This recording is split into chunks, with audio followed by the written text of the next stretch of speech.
আল্লাহ রাব্বুল আলামিন বলেন, ওই সকল ব্যক্তি বলা হচ্ছে আমার প্রিয় বান্দা, যাদের চাকরি বাকরি, ক্ষেত খামার, ব্যবসা বাণিজ্য, যাদেরকে আমার সালাত থেকে বাধাগ্রস্ত করতে পারে না, শত ব্যস্ততার মাঝেও তারা সালাত আদায় করে। আল্লাহ রাব্বুল আলামিন বলেন, রিজালুল লা তুলহিহিম তিজারাতু ওয়ালা বাইউন আন যিকরিল্লাহ ওয়া ইকামিস সালাতি ওয়া ইতাইজ যাকাত يخافون يوما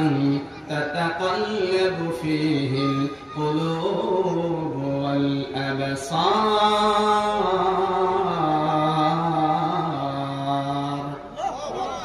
আল্লাহ রাব্বুল আলামিন বলেন, আমার প্রিয় বান্দাদের অবস্থা কেমন হয়ে যায় শুনে নাও। ও দুনিয়ার বান্দারা, ও আমার গোলামেরা শোনো, আমার প্রিয় বান্দাদের অবস্থা কেমন।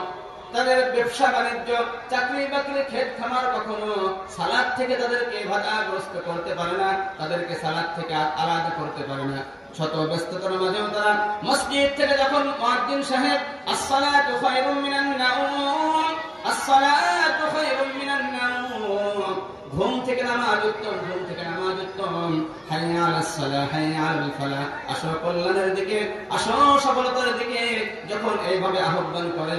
তারা শত ব্যস্ততা ফেলে রেখে, তাদের কাজকর্ম ফেলে রেখে, চাকরি বাকরি ফেলে রেখে, আমি আল্লাহ রাব্বুল আলামিনের শরণে, আমার কুদরতি কদমে এসে তারা সিজদায় লুটিয়ে পড়ে, বলেন সুবহানাল্লাহ।